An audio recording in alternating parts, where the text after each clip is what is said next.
everyone, I am Chester44 and welcome to this Let's Play of Tyranny. Last episode, we went on a walk through the Bastard's Wound around here. Took a look, well, not at too much. This little room over here, not much around here. Most of it was spent speaking with this guy Wagstaff, and accidentally kinda said, okay, we'll let you stay here if you pay us. Still wanted to learn more information before I did. That said, it's time to continue exploring around here. We'll see what we can see throughout most of this, though I have a feeling whenever we get to Jaspers, we're gonna have a lot of talking going on. I got it. Anyway, let's take a look down in this direction. Oh, look at that, something hidden. Scroll, iron, and gun. Okay. Moving on. And we got something going on here. Oh, Bane! Okay. That was surprisingly quick. Huh.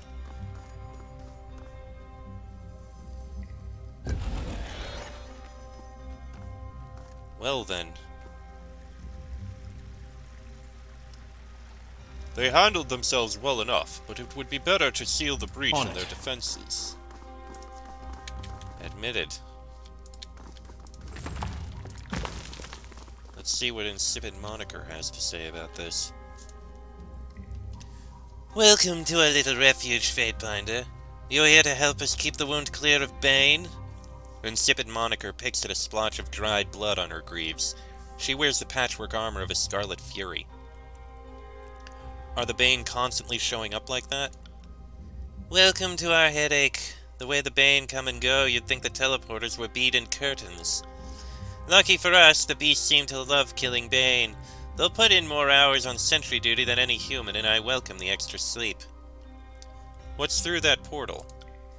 That goes deeper into the untamed old walls. We send patrols out to sharpen the beast's claws and lighten the number of Bane, but we haven't exactly mapped it. How'd you get that name? I figured it was smarter to ask the voices for a name rather than let my gang boss do it. I figured wrong. I could have been shits for days or bleeding sores if I'd waited long enough. Even hindsight would be more appropriate. I mean, you're not wrong. What do you do here exactly? Well, whatever Wagstaff wants. Guess you can call me an apprentice. I can read, which is more than most can say. He's teaching you our ways. I'm sorry you have a fool for a teacher, but you have been given a great honor. Do not squander it.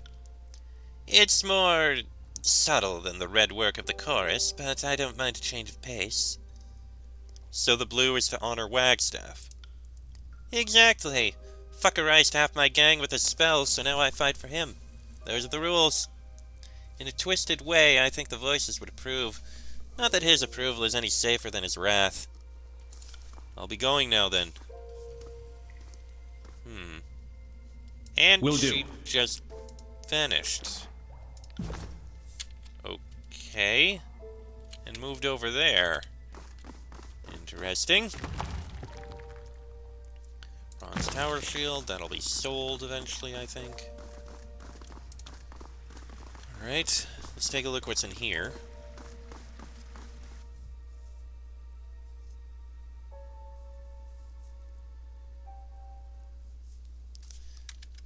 Just a couple people. With some loot we can take.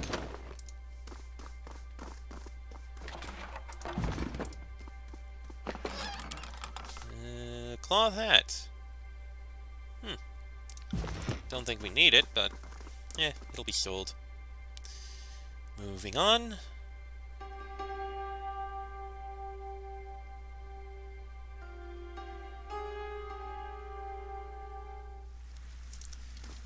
And up this way.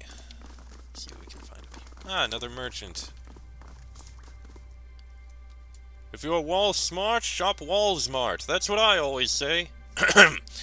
Also, this is Wallsmart. Welcome. Wow. Okay. I'm working on cries to drive custom. What do you think? I'd start over from scratch. Ugh, well, I suppose you're the judge. I really thought I was onto something. I stock the staple foods and potions you expect from an azure merchant at a haven value, all in the comforts of the old walls.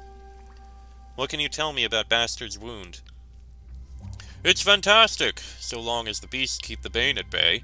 Wagstaff's lads and lasses have been making short work of them too, and he keeps the waters from...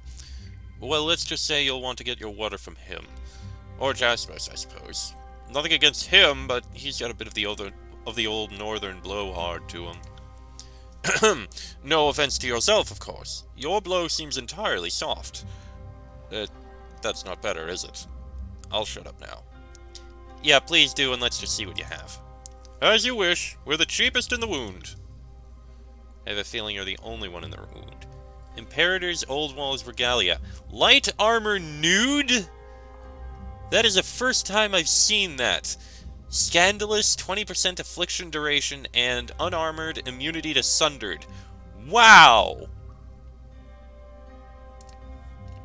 That's... interesting. Never gonna use that, because... no! Just no! Okay.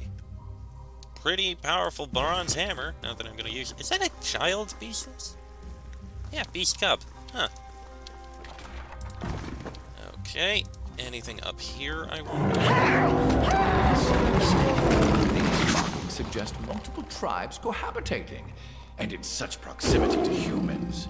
Intriguing. Quite.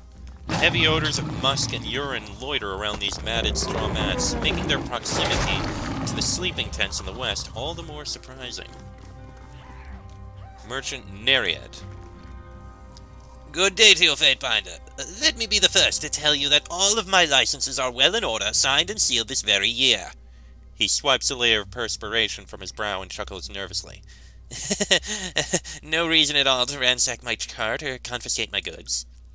I trade in whatever I can get my hands on these days. Care to have a look? What can you tell me about Bastard's wound?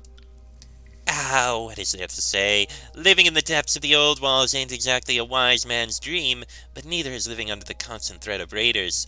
At least down here, my back gets watched by beasts. Jasper seems to have a pretty good handle on how things should be done. He's certainly more of a people person than Wagstaff. That doesn't mean the Tidecaster's a bad person or nothing. Can't exactly stay in touch with the supply lines down here, but at least I have customers with nowhere else to go. Except the other guy down there. Oh, no, I wanted to see what you got. Just this way. Remarkable sigil of strength. I think one of our guys has enough lore, but it's also very expensive. Remarkably increases the strength of a spell. Oh, that must be like the regular sigil of strength we have, but better. Interesting. But I'm not going to buy anything now. What about you? Tread carefully. Will not rescue if human falls into water. Noted. Time to go over this way. Leave those beast people alive. Tell us, Sophia? A broad-shouldered woman in disfavored raiment dangles against the nearby column, suspended by her wrists. Though still garbed in the iron breastplate of her unit, she is without helmet and appears unusually at ease in her compromised position. A nearby settler engages in friendly conversation with the disfavored. She peers down at him, listening with dutiful patience. The last lure hooked at that trout just fine, but it took the whole thing downstream with it when the knot gave out. I wrapped the line several times, just like you said. You aren't fibbing me, are you, Sophia? What stays your hand, Fatebinder? We must right this injustice immediately. Need a hand? Oh, looks like you have company. Talk later, Sophia. The settler turns to you wearing an uncertain smile. Good hunting, then. As the settler turns away, the bound soldier takes note of your approach. Tell us, Sophia, to find you in this cesspool of trespassers. He shakes his head. Worry not. We shall release you from this bondage at once. Wait, who the... Barrack, is that you? No, please, leave me be. I am sworn by duty to slay these fools, and sworn by honor to see to their safety. It is easier to have no choice in the matter. You'd rather stay up there? Even if you set me free, I'm too hungry to fight. It's the only thing I'd have the mind to do. The time will come when I can free myself, and I will grab the opportunity with both hands. She clenches her pale fingers into fists. I'd salute an officer of the court, but I'm somewhat indisposed at the moment. How did you end up on that column? A few span back, after Cairn was finally declared rogue, the general wanted folks looking for what made Cairn lose his sanity. Or his loyalty, depending on your outlook. My unit played escort for a team of Earthshakers as they retraced Cairn's journey through the Tiers. We were headed to the Gates of Judgment and came across a crevasse which happened to be... well... She gestures upward with her head. A middle-aged woman walks by while clutching a woven basket, giving Sophia a wave. The disfavored soldier nods in return. Good day, Usio. She watches the passing settler before returning her attention to you. You sure seem to be on good terms with the locals. They're rather lovely folk, despite all of them being Kairos-mocking scum deserving slow deaths. She attempts a limited expression of a shrug. Where was I? We paused to investigate, only to find this nest, this hive. Trespassers living with beasts as equals. All of it an abomination. There was no choice but to put them to the sword. We fought well, but our advance fell apart when that coward Aragon threw up his arms and surrendered. He broke ranks and left us exposed. If I hadn't been knocked senseless, I would have executed him myself.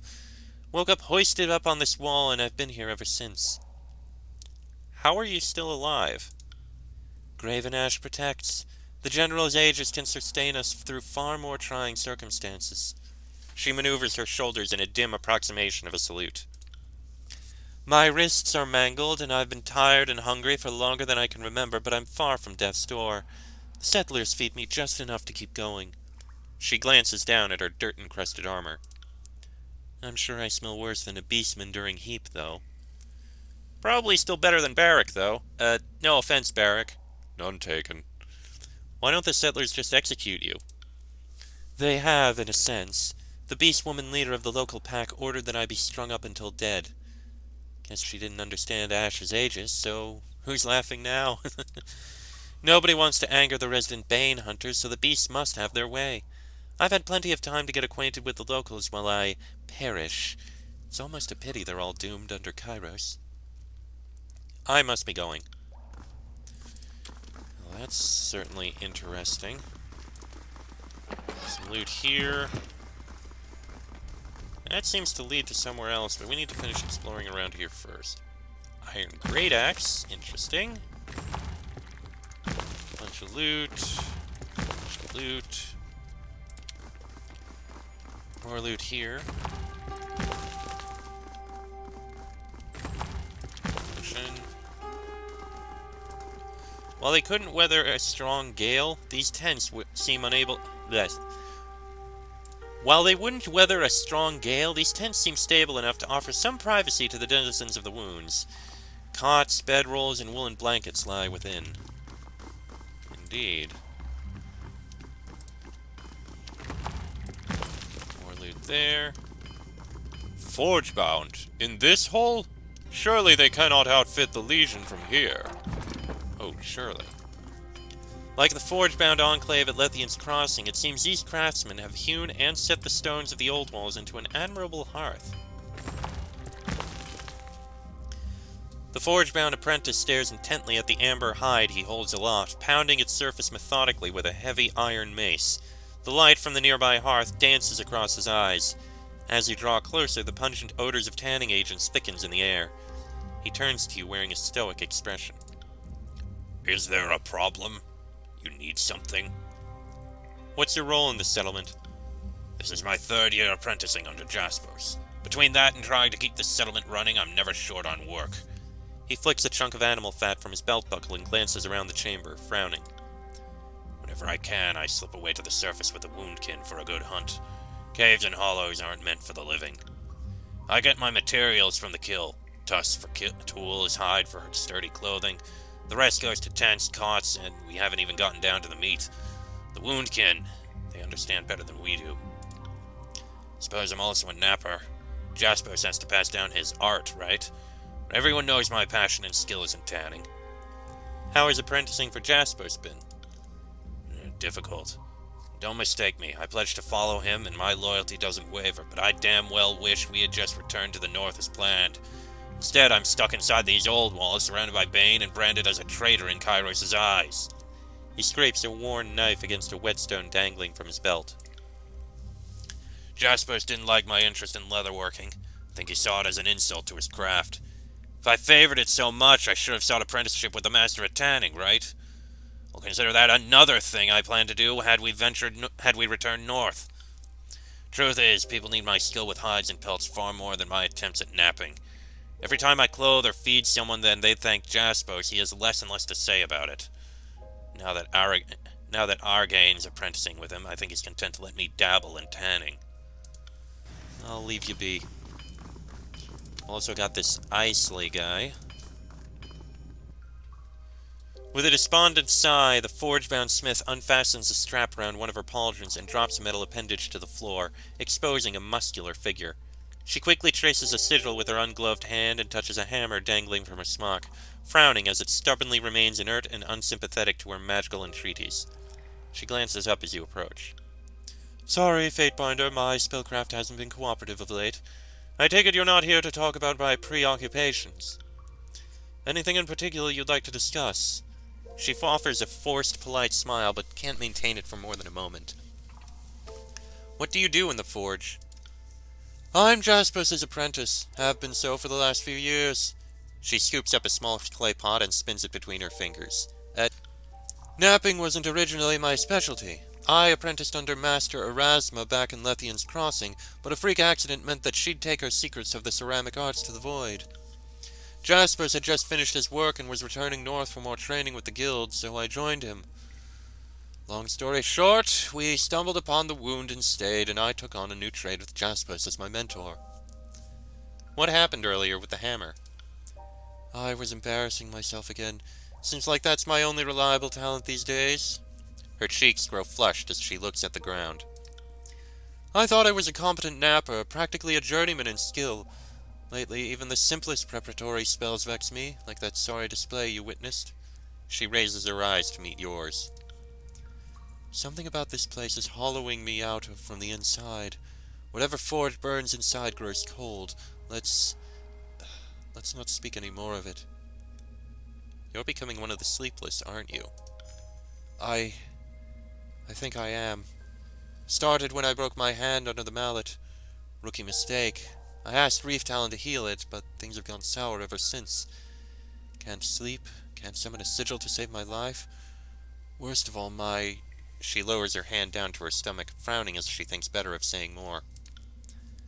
I don't know how much time I have left. I just want to enjoy whatever last moments I have with Jaspos. Do you enjoy working for Jaspos? I do. Jaspos introduced me to napping, and it came easier than pottery, my first craft. If we hadn't fallen in love and married, I might have returned to the north and stayed in Kairos' good graces. She slowly nods as if recalling a long-forgotten memory. I'll take my leave. So that's Jaspos' wife. Again. A man clad in the frayed remnants of his Earthshaker uniform focuses intently upon dark stones held in cupped hands. His eyes move from one piece to the next. He hears your footsteps and shifts his gaze to meet yours. Fadebinder! Forgive me, I didn't see you. Jaspos has me performing these exercises to attune my senses, to see the shapes hidden within the rock. Flustered, he quickly tugs on the hem of his shirt and straightens his belt.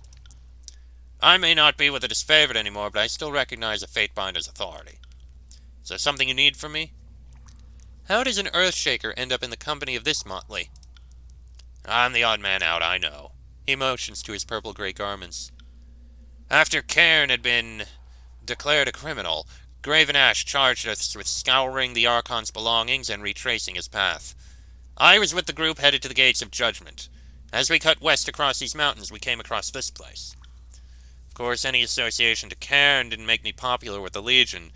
Till Sophia was all too eager to remind me that if Cairn's treachery were ever to come to light, all Earthshakers would likely be executed for assumed collusion. So you'll forgive me if, after stumbling upon Bastard's wound and facing insurmountable odds in battle, I decided to surrender rather than join my hateful companions in death. And what do you think of Bastard's wound? I find myself at home here, even if everything about the old walls seems antithetical to life. If the Bane don't kill you, the water will. Without Jaspos, this place wouldn't exist. His eyes move from the churning water to the massive stone walls stretching towards the sky. The old walls have always been invigorating spaces for mages of my ilk. They're like untapped fonts of magical energy. And the ancient masonry? Inspiring. What was life like to the people that shaped these massive walls? He shrugs, amused. You speak well of Jaspos.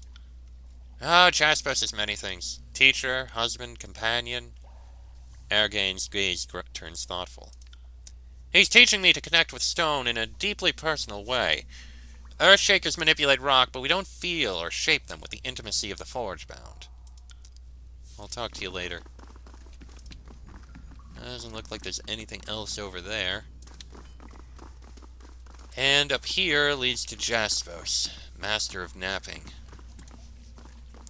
It's napping with a K, whatever the hell that means. We have some loot, but I don't think we're going to be using much of this.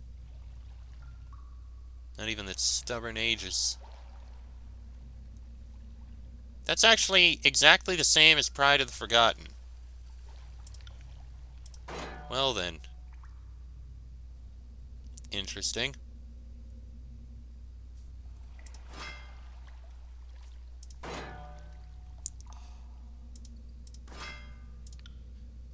And you guys aren't going to be changing what you're using. Well, I guess you can probably change.